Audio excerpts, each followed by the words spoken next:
Alors, nous allons passer à la parole. Et la parole qui va nous accompagner pour ce temps est tirée de 1 Samuel, chapitre 1, du verset 9 au verset 19.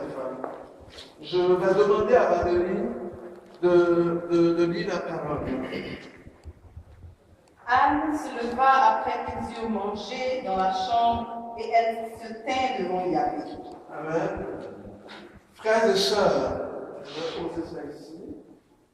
Frères et sœurs, il y a quelque chose à saisir déjà à partir de ce verset. Anne n'avait pas encore mangé. Après que les gens soient fatigués, dit c'est le temps qu'on va prendre pour aller se coucher. Anne ne pouvait pas dormir. Pourquoi est-ce que Anne ne pouvait pas dormir? Pourquoi est-ce que Anne n'a pas mangé?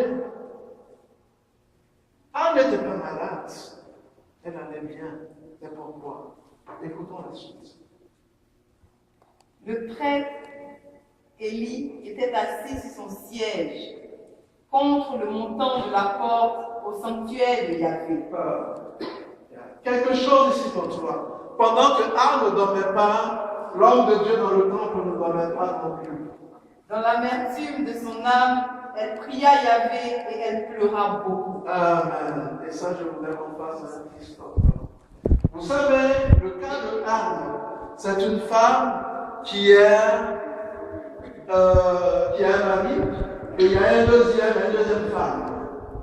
Et il y a une deuxième femme, et cette deuxième femme, son mari a donné beaucoup d'enfants. Elle a eu plein d'enfants. Mais Anne était stérile. Anne ne pouvait pas enfanter. Anne a tout fait. Anne allait voir des féticheurs, des marabouts, des babadjis comme on le dit, des devins divins, si on peut dire ici, les sociétés secrètes. Elle a eu toutes les ablutions possibles qu'il fallait. Elle a toutes les consultations qu'il fallait avoir. Elle a utilisé tous les produits qu'il fallait. Lui, on donnait toutes les vitamines qu'il fallait prendre. Et même peut-être les opérations physiques qu'il fallait. Et tout ce qu'on pouvait faire de la capacité des hommes. Anne est partie et ça n'a rien donné. Voilà pourquoi, pendant que les autres mangeaient, Anne ne pouvait pas manger. Pendant que les autres partaient dormir, Anne n'avait pas de sommeil. Anne était troublée. Ce soir, le cas de Anne, c'est peut-être mon cas. Je suis troublé parce que je suis au carrefour de ma vie. J'ai entrepris beaucoup de choses. Peut-être que je cherche un enfant. Je n'arrive pas à avoir un enfant. Peut-être que je suis malade. Je n'arrive pas à trouver la guérison. Que de fois j'étais chez les médecins. J'achetais des médicaments, peut-être même qu'on m'envoyait des potions pour que je me lave, pour que je fasse ceci ou cela avec, pour que ma situation change. Et ça n'a pas changé. Que de fois je suis éprouvé. C'est peut-être, comme je disais tout à l'heure, des forces spirituelles qui viennent pour m'étouffer, pour m'apesantir, pour m'alourdir. Et je n'ai même pas pu les chasser. J'ai fait toutes les prières possibles. Tous les hommes de Dieu de ce monde m'ont imposé la main. Rien n'a changé. Je suis au chômage. Je cherche du travail. J'ai fait des maîtrises, des doctorats, des bacs, etc. Et rien ne peut aboutir pour moi. Je suis coincé. Je doute. Les combats sont vains et improductifs. Anne doutait parce qu'elle a tout fait. C'est une femme normale, une belle femme qui avait tout ce qu'une femme pouvait pour plaire à un homme. Son corps était en état de donner la vie, mais pourquoi elle ne pouvait pas donner la vie? Elle va chercher sa force dans la main des hommes. Au niveau des dossiers, nous sommes la majorité des immigrants. Peut-être que tu es aussi bloqué quelque part. Parce qu'il y a tel ou tel papier qui n'est pas à jour, qui devait prendre place. Anne aura vécu ta situation. Peut-être que c'est des formes de sorcellerie. Et tu sais bien qui t'oppresse, qui t'opprime, qui t'écrase. Tu as lutté de ta propre force. Tu n'as pas pu. Et tu es resté tel que tu es. Écoute-moi bien. Anne a vécu cela aussi. On continue. Elle fit ce vœu. Ô Yahvé Sabaoth, si tu voulais considérer la misère de ta servante, te souvenir de moi, ne pas oublier ta servante et lui donner un petit homme, alors je le donnerai à Yahvé. Amen. Amen. Voilà, Anne a vu que sa force ne pouvait rien lui donner. Anne va se tourner vers Dieu.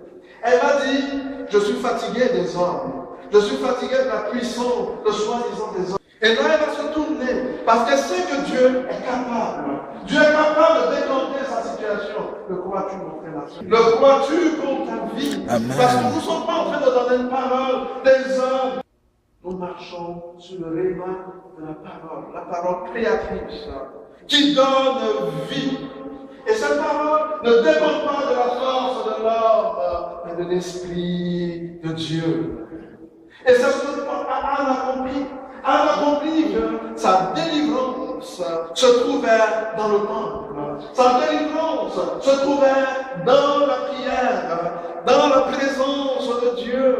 La Bible dit, la détresse était tellement forte dans son cœur, la souffrance débordait son âme, que Anne n'était pas capable de sortir une parole. Et elle murmurait dans son cœur. Ce n'est que ses lèvres qui bougeaient. Et dans ce que Anne est en train de dire, dans son cœur, Anne dit, Seigneur, si tu me donnes un enfant, si tu me donnes un enfant, je te fais ce vœu, je te le consacre. Elle n'est pas ingrate. Elle n'est pas ingrate. Des fois, on fait des prières très ingrates. Seigneur, j'ai besoin de mari. Quand le Seigneur te donne mari, allez, à gauche. On va là-bas, on va faire. Au moment où on dit, mais non, allez prier, non, on doit aller en week-end quelque part. Il faut qu'on aille. Tu dis, Seigneur, donne-moi un enfant, te donne un enfant. Dès que l'enfant naît, oh, Seigneur, merci, tu m'as annoncé point final. Anne dit, Seigneur, si tu me donnes cet enfant, je te le ramène pour qu'il te serve. Anne pouvait dire, ok, je n'en ai pas, enfant unique. J'imagine les parents qui ont un enfant, ils disent, on dit, va devenir prêtre. Imaginez la réaction des parents. Anne n'est pas restée bloquée à ce que les gens peuvent penser. Des fois, on dit, Seigneur, je te dis, bénis-moi, si tu me bénis, je te fais ceci. Quand Dieu te bénit, tu l'oublies. Mes frères et sœurs, ça va au-delà de ce que je pense. Ça va au-delà de ce que vous pensez. Aujourd'hui, dans ta prière, Seigneur, tu m'as béni, je vais te suivre pour témoigner de ce que tu as fait pour moi. En retour, le monde entier doit savoir que mon Dieu est vivant. Je n'adore pas un Dieu qui est mort. Que de foi nous avons adoré, les dieux qu'on nous a fait adorer, un Dieu mort. Non, le miracle, c'est plus possible.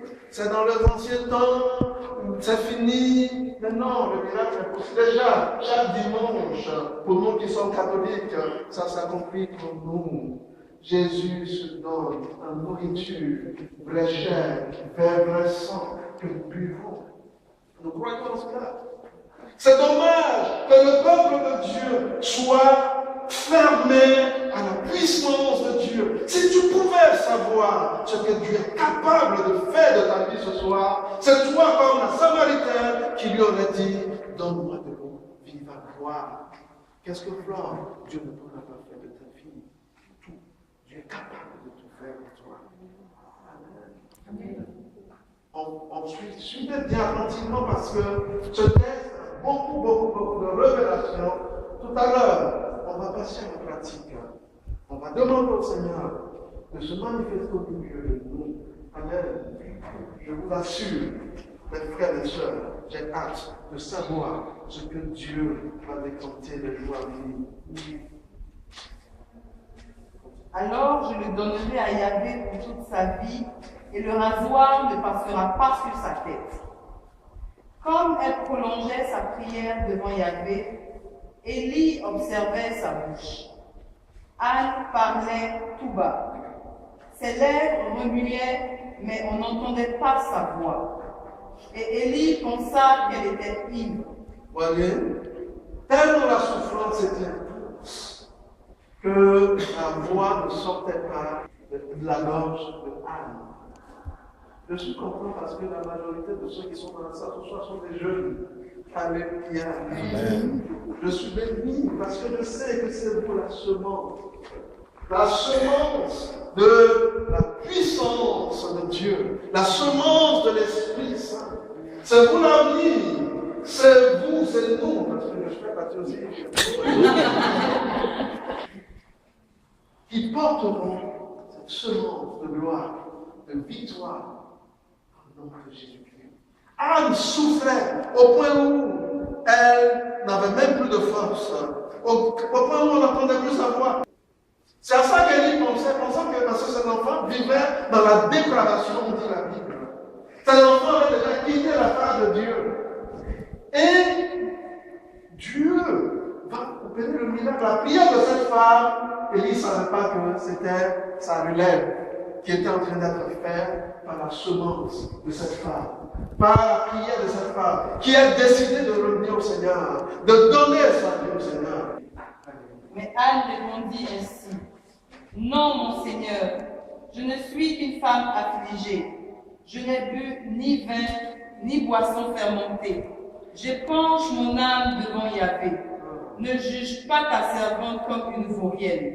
C'est par excès de peine et de dépit que j'ai parlé jusqu'à maintenant. Amen. Anne, dans sa tourmente, dans sa souffrance, versait des larmes. Anne avait le cœur meurtri, souffrant, blessé, déchiqueté, parce qu'Anne était liée par sa rivale. Que de relations qui n'ont jamais donné quelque chose pour toi. Aujourd'hui, tu entreprends tes affaires, rien ne marche. Et on t'étiquette. Mais celui-là, il porte la poisse, ou celle-là porte la poisse. Et ceux avec qui tu as commencé, même peut-être qu'ils ne prient même pas, pourront marcher. Et on dit toujours, il va s'asseoir à l'église. On dit, mais son Dieu est où? A-t-il un Dieu? A-t-il un Dieu? Anne avait quitté Rama, où elle habitait pour monter au temple, pour offrir des sacrifices chaque année. C'était ce qu'on faisait. Et Anne a saisi cette occasion pour dire, si tu es là, ce Dieu que je sers, ce Dieu que j'adore, c'est l'occasion de te manifester pour moi.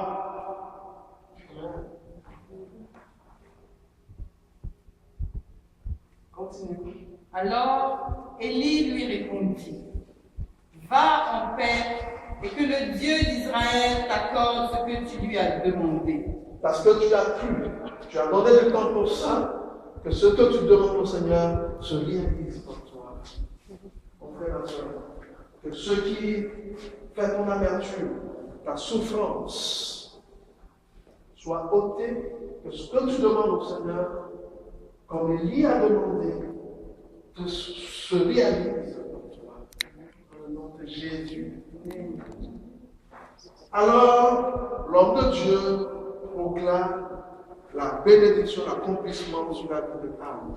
Et la suite, c'est quoi? Elle dit: Puisse ta servante trouver grâce à tes yeux. Et la femme alla son chemin.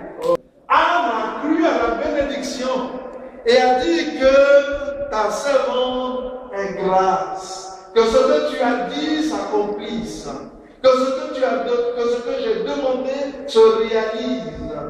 Et comme tu l'as dit, je suis sûr que ça se réalisait pour moi. Je suis sûr que ça se réalisait pour moi. Regardez la disposition, l'audace de Anne et la foi qu'elle a appliquée dans sa situation. Anne est fragile comme toi et moi.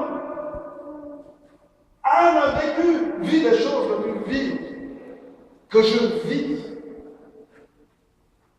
Mais Anne a osé passer, faire la passe à Dieu pour que Dieu s'occupe d'elle. Ce soir, est-ce que tu vas faire la passe à Dieu?